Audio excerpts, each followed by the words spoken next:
ఇప్పటికీ ఒకటి అర్థం కాని అంశం ఒకటి ఉంది వెంకట్ గారు. మరి ఇప్పుడు మీరు ఫ్రాంక్గా చెప్తారో లేదో నాకు డౌట్, కానీ సాక్షాత్తు ముఖ్యమంత్రి గారు ఇప్పుడు ఏదైతే కార్నర్ మీటింగ్స్లో కావచ్చు, అదేవిధంగా పబ్లిక్ మీటింగ్స్లో కావచ్చు అని మాట్లాడుతూ ప్రచారంలో బీఆర్ఎస్ కోటేస్తే మీ రేషన్ బంద్ అవుతుంది, బీఆర్ఎస్ కోటైతే మీ కరెంట్ బంద్ అవుతుంది, బీఆర్ఎస్ కోటేస్తే మీ గ్యాస్ బంద్ అవుతుంది అని చెప్పినాక కూడా ఎలా గెలిచారో నాకైతే అర్థం కావట్లా.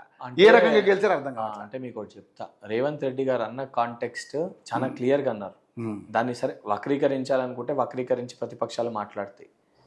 వారు చాలా క్లియర్గా ఏం చెప్పిండ్రు, మేము సంక్షేమ పథకాలు ఇస్తూ తెలంగాణ రాష్ట్రాన్ని అభివృద్ధి పదంలో ముందుకు తీసుకెళ్లే ప్రయత్నం మేము చేస్తున్నాము.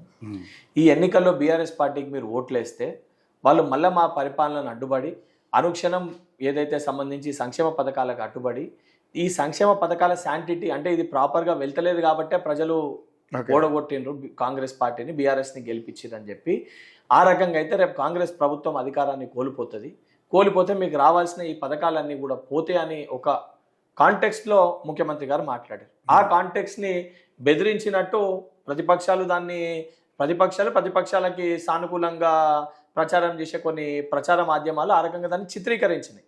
ప్రజలు నిజంగా నమ్మిర్రు, ముఖ్యమంత్రి గారు చెప్పింది ఏందో ప్రజలకు అర్థమైంది కాబట్టి కాంగ్రెస్ పార్టీకి ఓట్లు వేసారు. ప్రజల్ని బెదిరిస్తే ప్రజలు ఓట్లు వేయరు.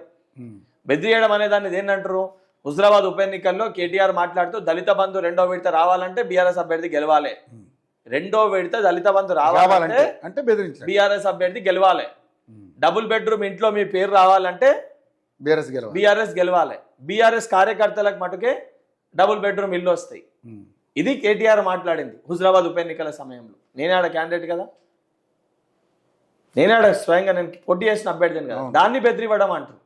ముఖ్యమంత్రి గారు చెప్పిండ్రు దాని వలన ఏం ప్రాబ్లమ్స్ వస్తాయి, రేపు పొద్దున పరిస్థితులు ఏ రకంగా ఉంటాయి అని చెప్పి ముఖ్యమంత్రి గారు వివరించడం జరిగింది. మీరు అన్ని చూపించారు కదా, కార్కి బుల్డోజర్కి మధ్యలో జరిగే ఎన్నిక అని అన్నారు, అన్ని ట్రస్సులు వేసి వీడియోలు ప్లే చేసిండ్రు, అన్ని చేసిరు కదా, సామ భేద దండోపాయాలు అన్ని ప్రయత్నించారు కదా బీఆర్ఎస్ పార్టీ. ఆఖరికి వాళ్ళ మిత్రబృందమైన బీజేపీ పార్టీ సపోర్ట్ కూడా తీసుకుర్రు. వాళ్ళు కంప్లీట్ గా డౌన్ అయిపోయి వాళ్ళ ఓట్ షేర్ కూడా వీళ్ళకి షిఫ్ట్ చేసుకోరు. అయినా కూడా గెలవలేకపోయినారు కదా, గెలవలేకపోయారు అంటే ఇక్కడ కావాలని గెలవలేకపోయారని అంటే ఇక్కడ మీరు వేయించినటువంటి దొంగ ఓట్లు కానీ మీరు చేసినటువంటి ఇవన్నీ కూడా ఆధారాలతో విత్ వీడియోలు ఇప్పటికీ పబ్లిక్ డొమైన్లో ఉన్నాయి. సిటీలో with clear evidences election commission ఎవరి చేతిలో ఉంది, భారతీయ జనతా పార్టీ తోటి ఎవరు స్నేహం చేసిండ్రు అని నేను చెప్పలేదు. స్వయాన భారతీయ జనతా పార్టీ మన ఆంధ్రప్రదేశ్లో ఉన్న ఒక ఎంపీ సీఎం రమేష్ గారే చెప్పారు. దానితో పాటు బీజేపీ పార్టీ ఎంపీ చెప్పిండు వాళ్ళ మిత్రత్వం ఏ రకంగా ఉందో. దానితో పాటు స్వయాన కేటీఆర్ చెల్లె, కేసీఆర్ బిడ్డ హరీష్ రావు మరదలు కల్వకుంట్ల కవిత గారే చెప్పిండ్రు Bharatiya Janata party BRS party మధ్యలో మిత్రత్వం ఏ రకంగా ఉందో. ఇది మీరు నేను మాట్లాడేది కాదు, వాళ్ళ కుటుంబ సభ్యులే మాట్లాడుతుండ్రు. తనే నిన్న గెలిచినాక కూడా కర్మ హిట్స్ బ్యాక్ అని చెప్పి ట్వీట్ పెట్టింది. అంటే చాలా క్లియర్గా అర్థమవుతుంది కదా. ఇప్పుడు మీరు చేసేటంటే మీరు చేస్తే ప్రెస్లో అలిగేషన్స్ అవుతాయి, నేను మాట్లాడితే కూడా అలిగేషన్స్ అవుతాయి. వాళ్ళ కుటుంబ సభ్యులే చెప్పినప్పుడు ఏమంటారు దాన్ని? సరే వాళ్ళంటే భారతీయ జనతా పార్టీ కుటుంబ పంచాయతీ ఉంది కాబట్టి ఆవిడ అక్కస్తో ఏదో మాట్లాడింది అనుకో విషయం. మీరు ఇప్పుడు సొంత కుటుంబ సభ్యులు బయటికి వచ్చి మాట్లాడుతుంటే మీరు అక్కస్తో మాట్లాడిన అనుకోవచ్చు అని అంటుండ్రు. ఎవడో బయటోడు మా పైన బురద జల్లనికి ఓడిపోయిన దానికి కారణాలు ఎత్తుకొని మాట్లాడారంటే దాని గురించి నిజాలు ఉంటాయి కదా, నిజాలు ప్రూఫ్స్ ఉన్నాయి కదా సోషల్ మీడియాలో. దాన్ని కూడా మీరు ఎంతమంది ఫేక్ ఓటర్లను పట్టుకున్నారనేది కూడా ఉంది కదా. మీకు ఏమంటున్నా, ఏదున్నా కూడా చట్టం అనేది ఉంటది, లీగల్ గా మీరు ప్రొసీడ్ అవ్వచ్చు, లీగల్ గా మీరు కేసు ఫైల్ చేయవచ్చు. సో మీరు మనస్ఫూర్తిగా చెప్పండి, ప్రజాస్వామ్యబద్ధంగా జూబ్లీ హిల్స్ ఉప ఎన్నికల్లో మేము దాన్ని రెఫరెండం గా భావించి మేము చేసిన పరిపాలనని దృష్టిలో పెట్టుకొని ప్రజలు అక్కడ మా అభ్యర్థి పైన, మా ముఖ్యమంత్రి పైన, మా ప్రభుత్వం పైన సంపూర్ణ విశ్వాసం నమ్మకం తోటి భారీ మెజారిటీ తోటి హైదరాబాద్ పట్టణ ప్రజలు, జూబ్లీ హిల్స్ ప్రజలు మాకు ఓట్లేసి గెలిపించడం జరిగింది. ఓకే, పోలీసులు కూడా కుమ్మక్కయ్యారు ప్రభుత్వంతో, అందుకనే అక్కడ చాలా ఓవర్ యాక్షన్ చేశారు పోలీసులు.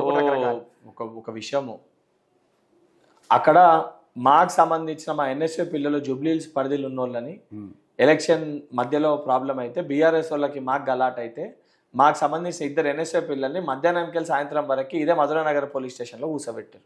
నేను 6:30కి పోలింగ్ అయిపోయాక నేను మళ్ళీ వెళ్ళి జూబ్లీ హిల్స్కి వెళ్ళి వాళ్ళకి మళ్ళీ నేను మా పర్సనల్ పూచీకత్తు మీద పెట్టిపించి వాళ్ళని బయటికి తీసుకొని వచ్చిన.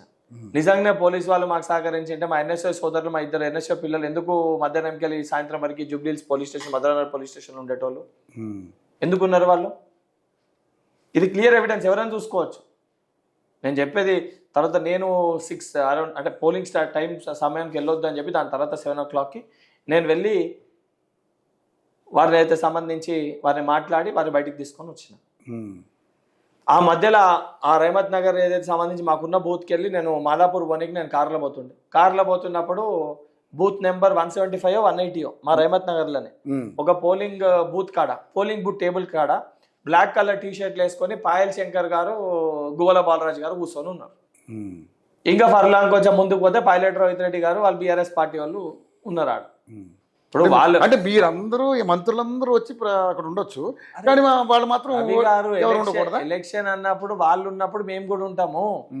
కానీ ఎలక్షన్ అన్నప్పుడు ఒకటి అర్థం కాదు. ఎలక్షన్ సీరియస్ గా తీసుకున్నప్పుడు అందరు ఉంటారు. మీరు